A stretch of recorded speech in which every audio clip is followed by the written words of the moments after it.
Di dalam nama Tuhan Yesus kami berdoa. Amin. Shalom, good morning saudara.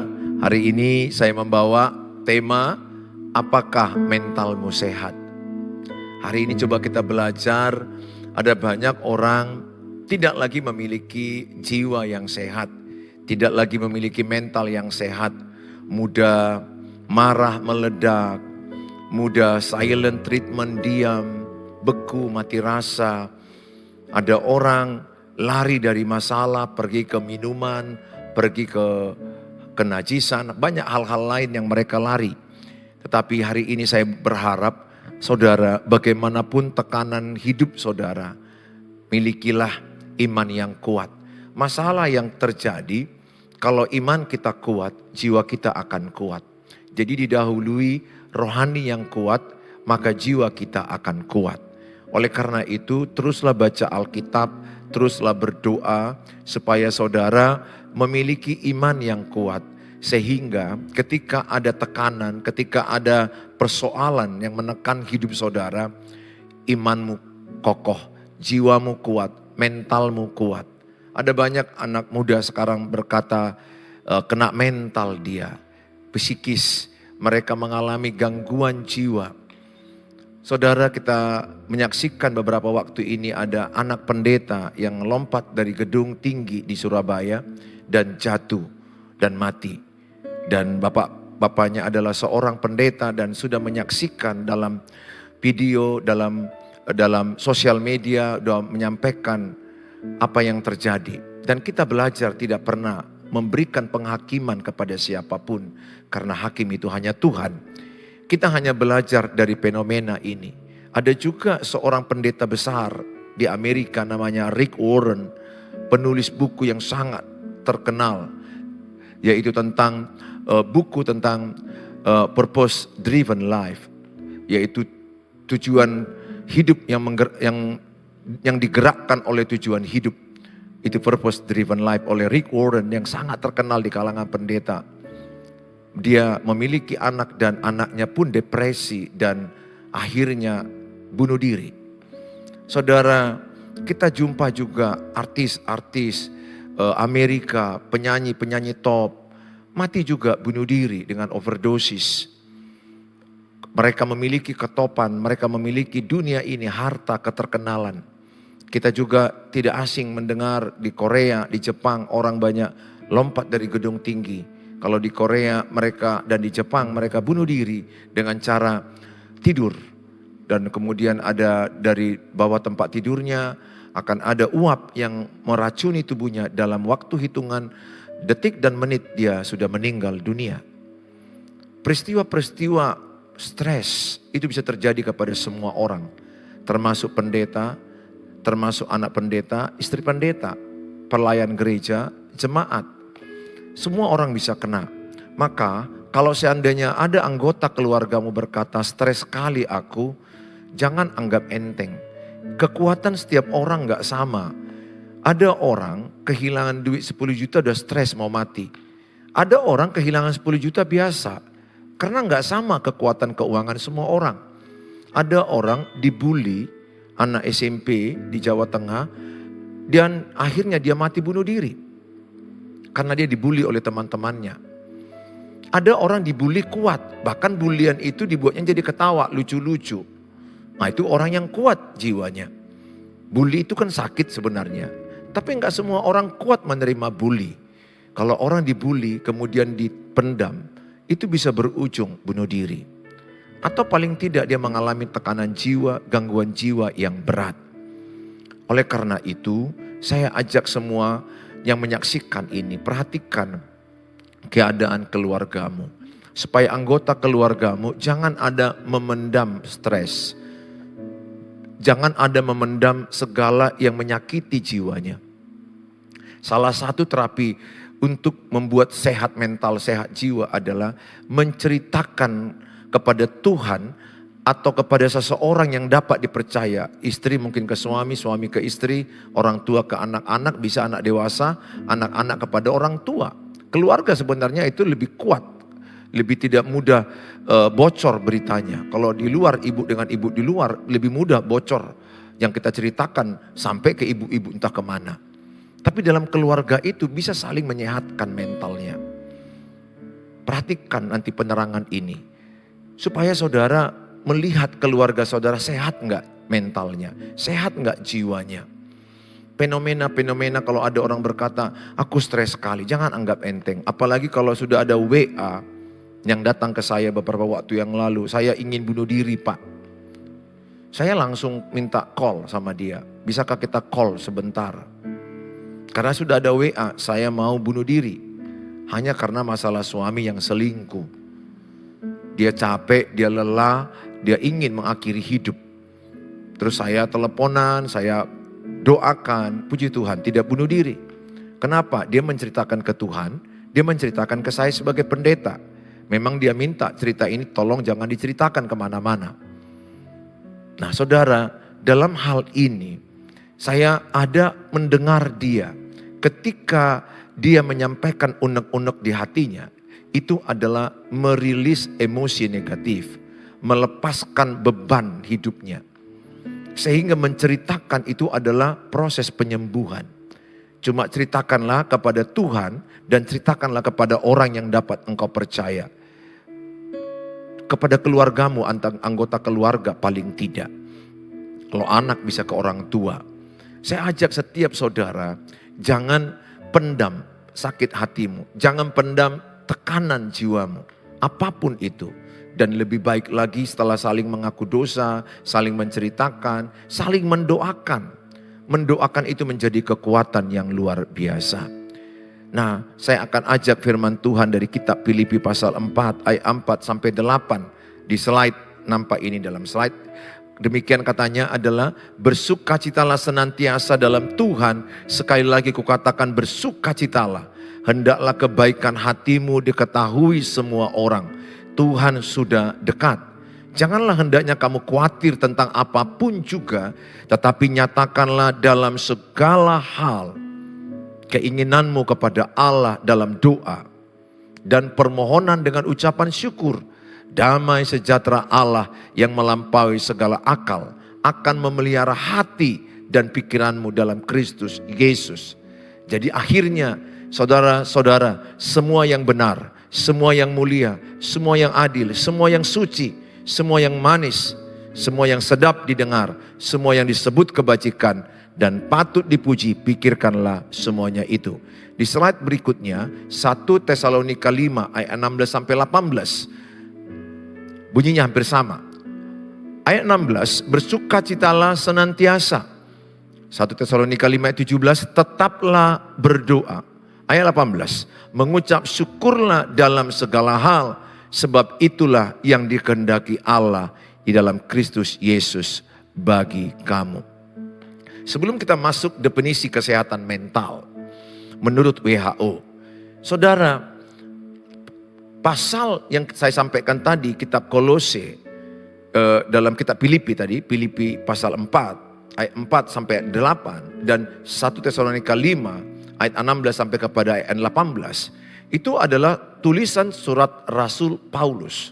Rasul Paulus dalam penjara, Rasul Paulus dalam tekanan, di dalam penjara, bahkan dia dipasung di dalam penjara. Artinya dia di dalam tekanan. Penjara itu tekanan hidup yang tidak mudah. Orang bisa stres, depresi, dan bisa bunuh diri di penjara. Karena penjara tidak enak. 4 dinding yang mengurung kita. Situasi hidup yang tidak mudah, makan yang tidak mudah, aktivitas yang terbatas. Mana lagi dipasung. Tapi di tengah-tengah tekanan, Rasul Paulus mengelola sukacita. Ini poin penting ibu, bapak. Walaupun pasanganmu sudah lari pergi kemana-mana. Atau masalah keuanganmu yang banyak. Sakit penyakit yang saudara alami. Masalah rumah yang belum laku dijual. Masalah kehidupan yang bertubi-tubi. Anak-anak mungkin ada yang narkoba. Anak melawan orang tua. Keuangan yang sangat seret dalam keuanganmu. Saudara, saya ajak semua saudara. Cobalah tetap bersukacita dalam Tuhan. Di tengah-tengah persoalan hidup. Orang yang mengenal Tuhan, apakah dia kuat atau lemah, kitab Amsal katakan. Amsal 24 ayat 10 dikatakan adalah, lihat saat ada masalah dalam hidupnya. Saat ada tekanan hidup, saat ada kesukaran hidup, kita akan lihat orang ini beriman atau tidak beriman. Maksud saya, apakah imannya kuat? Itu lebih tepat. Apakah imannya kuat atau imannya lemah? Saat ada masalah akan kelihatan iman saya. Saat ada gempa bumi, gedung gereja ini akan kelihatan kuat pondasinya atau rapuh. Apakah iman seseorang kuat? Apakah iman saya kuat? Jangan lihat saat saya khotbah. Jangan lihat ketika orang di mimbar melayani. Tapi lihatlah apa respon orang ketika orang itu dalam tekanan hidup. Ketika orang itu dalam persoalan hidup. Rasul Paulus di dalam penjara. Rasul Paulus di tengah-tengah tekanan hidup yang tidak mudah. Ditangkap karena memberitakan Injil. Lihat, dia mengelola sukacitanya dalam Tuhan. Bahkan dia memotivasi jemaat Filipi yang mengalami penderitaan karena mengikut Tuhan. Memotivasi jemaat Tesalonika yang mengalami kesusahan karena ikut Tuhan. Dia berkata, bersukacitalah senantiasa. Sekali lagi kukatakan, bersukacitalah.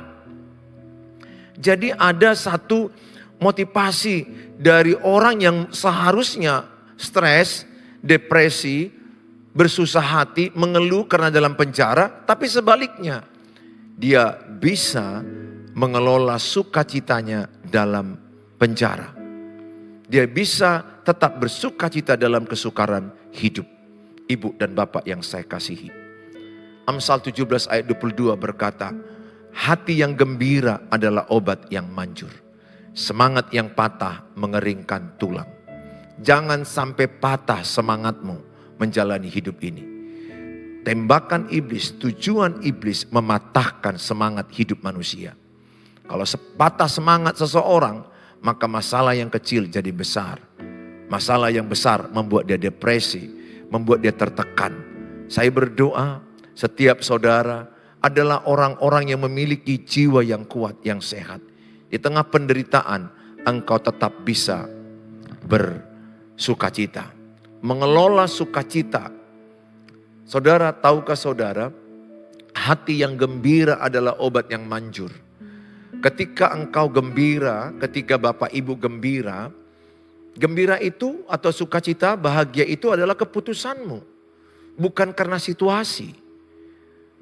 Keputusan kita. Bahagia itu sederhana, tidak perlu karena makan yang mahal atau ke tempat yang lebih hebat kemana-mana, tidak. Bahagia itu adalah keputusan kita. Ketika ibu tersenyum, ketika bapak tertawa, maka ada yang namanya di otak kita endorfin, dopamin, serotonin. Itu akan keluar hormon baik di otak kita. Tahukah bapak ibu, dopamin atau endorfin juga, itu sejenis morfin yang menghilangkan rasa sakit kepada seseorang. Morfin itu kan pain killer. Adalah dia pembunuh rasa sakit. Itu narkoba.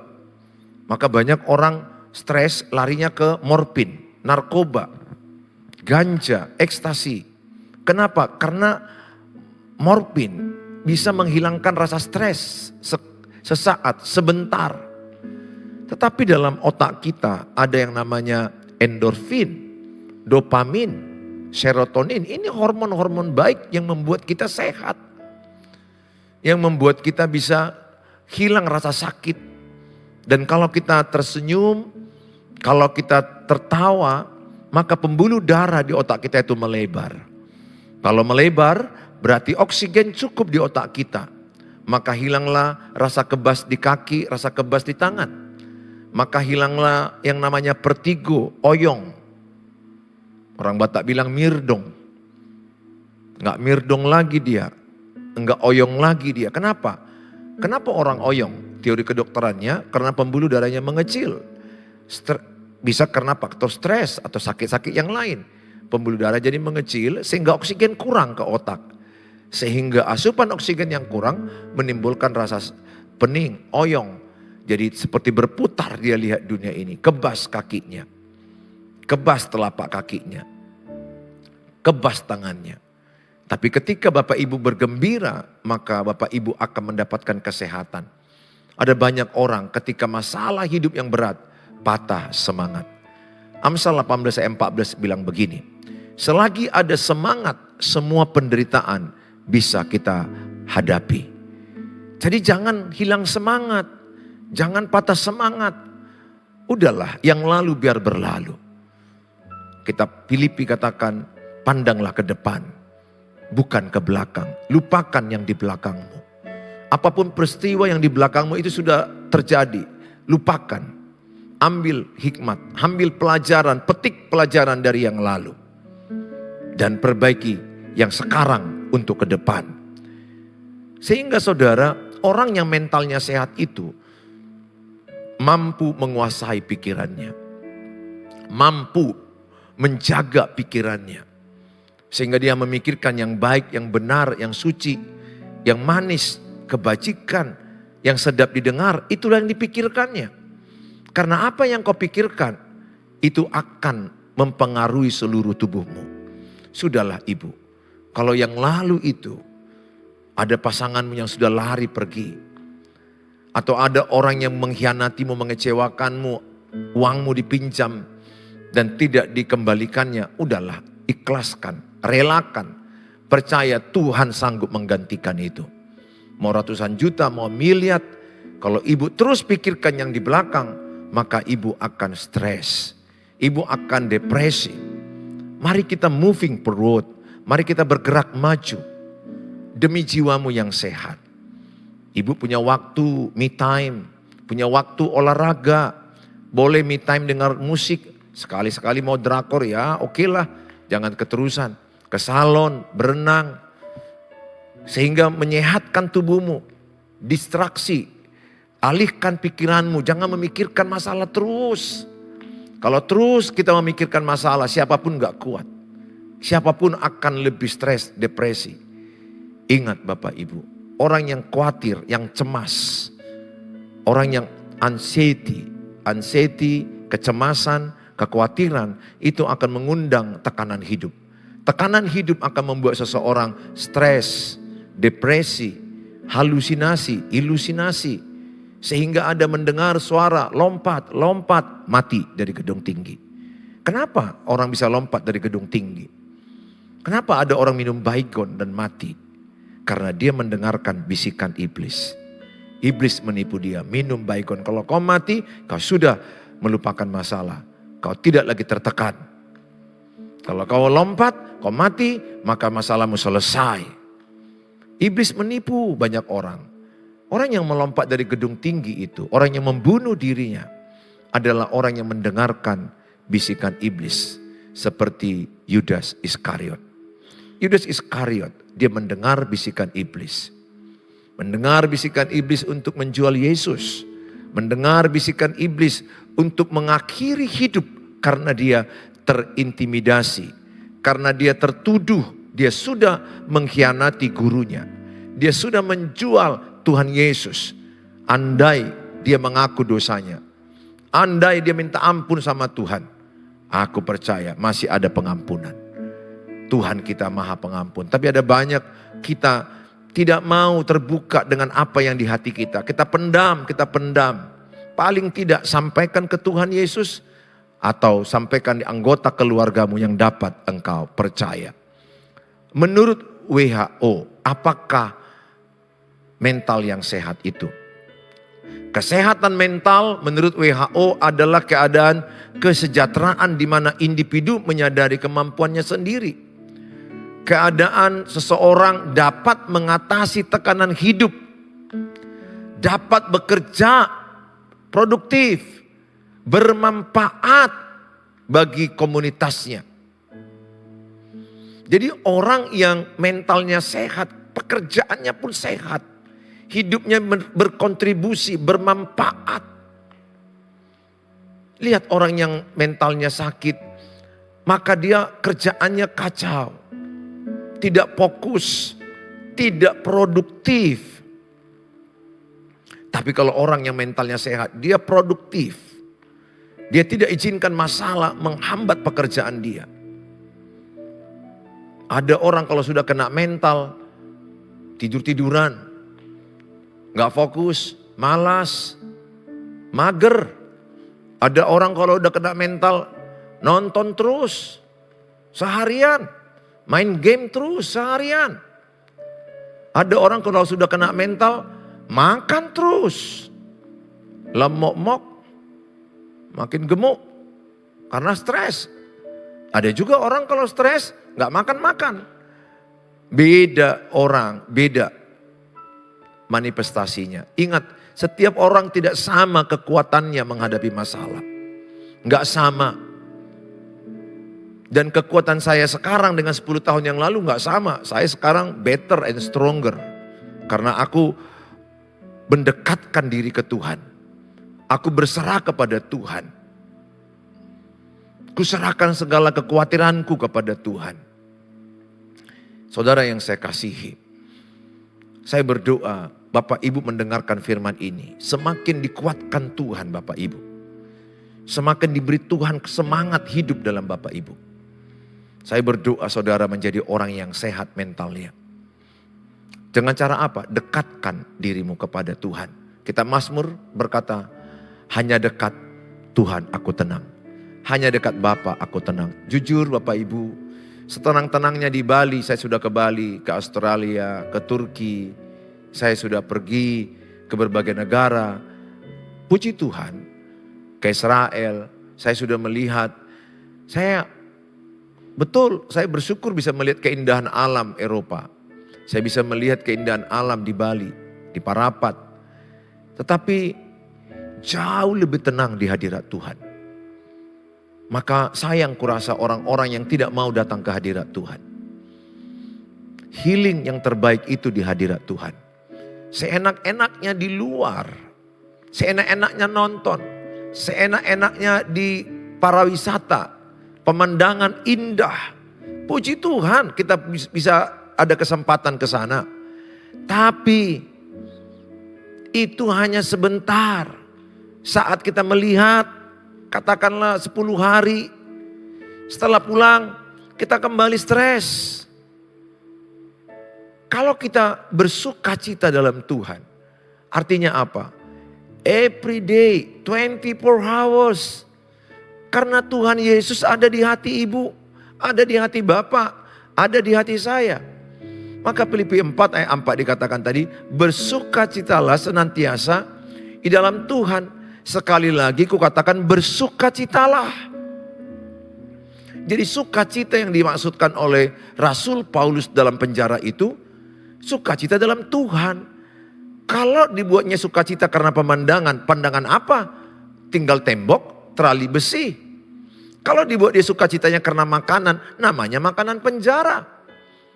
Kalau dibilang dia sukacitanya karena faktor enak di luar, dia di dalam penjara. Nggak ada alasan dia bersukacita. Tapi kenapa Rasul Paulus tetap bersukacita? Karena dia bersukacita di dalam Tuhan Yesus. Ini Bapak Ibu, kalau seorang bapak membuat sukacita kepada istri, istrinya berkhianat atau istrinya melawan, istrinya membentak, hilang sukacita kita. Kalau istri membuat sukacita dari suami, suami berkhianat atau suami menampar, narkoba, hilang sukacita ibu. Kalau orang tua buat sukacita kepada anak-anak, anak-anak melawan, hilang sukacita kita. Kalau anak-anak buat sukacita kepada orang tua broken, hilang sukacita anak-anak. Kalau bapak ibu buat sukacita karena uang, ibu gak punya uang, hilanglah sukacitamu. Kalau bapak ibu membuat sukacita karena promosi jabatan, jabatanmu digeser, hilanglah sukacitamu. Lihat orang-orang di pemerintahan, di kepolisian, di KTNI-an. Enggak ada yang namanya istilah power syndrome. Power syndrome artinya ketika ada jabatan, dia merasa happiness, bahagia, sukacita. Tapi ketika dimutasi, banyak yang mental, yang kena mental. Enggak semua siap. Power syndrome. Jangan buat sukacita kita dari uang, dari harta. Saya sebagai dokter sudah tidak lagi dokter, sukacitaku tidak dari dokter lagi. Sukacitaku tidak lagi dari jabatan, dari harta. Tidak, sukacitaku dari Tuhan Yesus. Jadi Bapak Ibu, apapun persoalanmu, jangan buat sukacitamu dari eksternal. Itu tidak abadi. Tapi buatlah sukacitamu dari internal. Dari inner life. Inner life dari dalam hatimu. Dari batinmu ada Tuhan Yesus. Ya, ada orang kalau dipuji dia sukacita. Kalau ada orang menggosip dia duka cita. Kalau orang mengangkat-angkat dia terasa lebih pede. Kalau orang merendahkan dia menjadi orang yang lemah. Oh, sayang sekali hidup seperti itu. Saya tidak. Apapun kata orang tentang saya, EGP, emang gue pikirin. Saya akan tetap berjalan di dalam Tuhan Yesus. Sukacitaku dalam Tuhan Yesus. Saya tidak sukacita apa kata orang, tapi saya sukacita apa kata Tuhan Yesus. Saya mengajak Bapak Ibu yang saya kasihi, bersukacitalah di dalam Tuhan Yesus. Saudara, dalam kitab Filipi 4 ayat yang ke-6. Bersukacitalah, ayat dikatakan ayat 6. Janganlah hendaknya kamu khawatir tentang apapun juga, tetapi nyatakanlah dalam segala hal keinginanmu kepada Allah dalam doa dan permohonan dengan ucapan syukur. Jadi saudara, kalau ada kekhawatiran, jangan tinggal dalam kekhawatiran. Kalau ada kecemasan, jangan tinggal dalam kecemasan. Ingatlah saya katakan bahwa khawatir, cemas itu manusiawi, tapi gak boleh tinggal. Nabi Elia pun pernah stres, depresi, bahkan ingin mati. Di 1 Raja-Raja 19 ayat 4, dia minta kepada Tuhan, matilah aku Tuhan. Itu permintaan doa dia. Karena dia membandingkan dirinya dengan kakek nenek leluhurnya. Dia merasa tidak sehebat kakek nenek leluhurnya. Dia merasa sendiri menghadapi hidup. Makanya hati-hati membandingkan hidup. Jangan bandingkan penderitaanmu dengan penderitaan orang lain. Daud juga stres, depresi, mengalami tekanan jiwa yang cukup berat. Dia sampai akhirnya juga dia menangis berdoa. Banyak tekanan jiwa, broken keluarganya. Absalom anaknya mau mengkudeta dia. Amnon anaknya memperkosa putrinya Tamar. Absalom anaknya membunuh si Amnon. Absalom membunuh bapaknya, mengejar bapaknya, mengkudeta dia. Dia broken. Dia nangis senangis-nangisnya sama Tuhan. Dia bilang, hatiku sangat pedih. Hatiku sangat sakit. Banyak cerita Daud yang tidak enak Bapak Ibu. Tuhan Yesus di Taman Getsemani di kitab Matius. Sebagai unsur manusianya. Bukan unsur Tuhannya ya. Karena dia kan adalah Tuhan 100%, manusia 100%. Sebagai unsur manusianya dia berkata, hatiku sangat pedih dan sedih. Tertekan mental Tuhan Yesus sebagai manusianya ya. Dia berkata kepada Yakobus, Yohanes dan Petrus, jangan tinggalkan aku. Tinggallah bersamaku. Dia butuh ditemani. Dia menunjukkan bahwa dia juga pribadi yang bisa tertekan. Dia butuh teman. Jadi kalau ibu tertekan, bapak tertekan, cari teman yang sehat, yang tidak bocor. Yang bisa mendoakan. Banyak gereja yang bisa bapak ibu kunjungi untuk saling mendoakan, banyak pendeta. Saya mau katakan kepada bapak ibu, ayo sama-sama kita serahkan kepada Tuhan. Ayat ini berkata, serahkanlah segala kekhawatiranmu. Jadi kalau kekhawatiran saya genggam, kecemasan saya genggam, maka kekhawatiran, kecemasan yang saya genggam itu akan mengundang tekanan hidup. Tekanan hidup membuat saya stres, depresi, halu, ilusinasi, dan lama-lama saya bisa mati bunuh diri. Saya bisa mengakhiri hidup karena iblis membisikkan kepada orang yang depresi untuk mengakhiri hidup. Yohanes 10 ayat 10 berkata, iblis datang untuk mencuri, membunuh, membinasakan. Tetapi Tuhan Yesus datang memberikan hidup yang berkelimpahan. Semangat yang berlimpah, sukacita yang berlimpah. Pesanku sebagai hamba Tuhan, serahkanlah kekhawatiranmu kepada Tuhan. Kita akan lanjut. Ada 4 jenis orang meresponi masalah. 4 jenis meresponi masalah. 4 jenis meresponi masalah. Saya kasih dia 4 F. F pertama di sini slide-nya adalah fight. Ada orang meresponi masalah itu dengan fight, menyerang. Ada orang dengan flight, menghindar dari masalah. Freeze, mati rasa. Karena udah letih, capek dengan masalah yang sama. Dia mati rasa, beku. Silent treatment. Yang bagusnya adalah F yang keempat, face, menghadapi masalah dengan baik-baik. Ini akan saya terangkan di berikutnya. Supaya Bapak Ibu bisa terberkati di tayangan berikutnya. Supaya Bapak Ibu mengerti apakah Bapak Ibu sehat mentalnya. Kalau ada masalah, ada tekanan hidup, ada serangan. Ada orang yang fitnah, ada yang menggosip, ada orang menyakiti kita. Berulang-ulang, bertahun-tahun. Saudara, saya berdoa, engkau memiliki kesehatan jiwa. Dengan datang kepada Tuhan, serahkan kepada Tuhan, ceritakan kepada Tuhan. Ceritakan juga kepada orang yang dapat kau percaya, anggota keluargamu atau pendeta. Dan miliki juga waktu olahraga. Me time, waktu untuk dirimu. Mau dengar musik, mau nonton, sekali-sekali silakan. Engkau juga perlu mengasihi dirimu sendiri. Karena dirimu sudah capek menghadapi banyak masalah. Dirimu sudah capek menghadapi bertubi-tubi tekanan. Kalau sekarang ibu bapak masih hidup, bagi saya, bapak ibu hebat. Sebenarnya bapak ibu hebat. Karena bapak ibu sudah melewati cerita banyak masalah. Udah banyak hal yang pahit bapak ibu telan. Jadi bagi saya, engkau hebat, masih hidup saat ini. Kuatkan terus jiwamu, di depan masih ada masalah. Latih kekuatan jiwa dalam Tuhan. Dengan kekuatan iman, kekuatan rohani, jiwa kita sehat, mental kita sehat.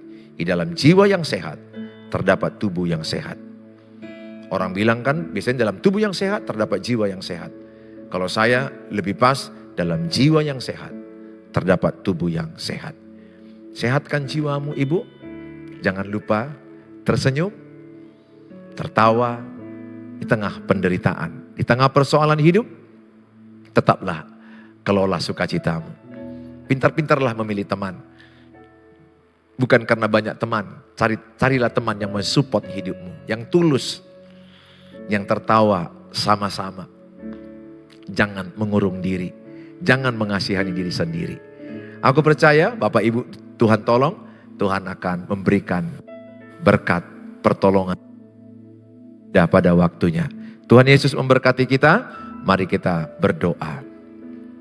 Bapa di sorga, dalam nama Tuhan Yesus, kami bersyukur Tuhan.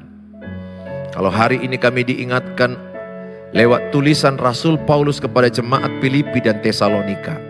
Bagaimana kami mengelola sukacita. Bagaimana kami menyehatkan jiwa dan mental kami di tengah-tengah penderitaan. Di tengah-tengah persoalan yang tidak siap-siapnya di dunia ini. Kami mau berkata, kami mau sehat mental kami. Sehat jiwa kami dengan cara berserah kepada Tuhan. Kami serahkan segala khawatir kami. Kami serahkan segala ketakutan kami dalam Tuhan. Hanya dekat Tuhan kami akan tenang. Hanya dekat Bapa kami tenang. Kami tenang di dalam Tuhan Yesus. Kami bisa tertawa, tersenyum di tengah-tengah persoalan hidup. Terima kasih Bapa. Di dalam nama Tuhan Yesus kami berdoa. Berkatilah semua yang menyaksikan tayangan ini. Kuatkan, hiburkan, beri mereka semangat.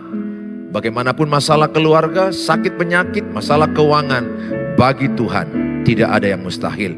Ada solusi, ada mujizat, ada hikmat, ada pertolongan, ada kebaikan Tuhan. Mereka yang lemah jadi kuat, mereka yang susah dihiburkan, yang sakit disembuhkan, yang putus asa mendapat semangat yang baru.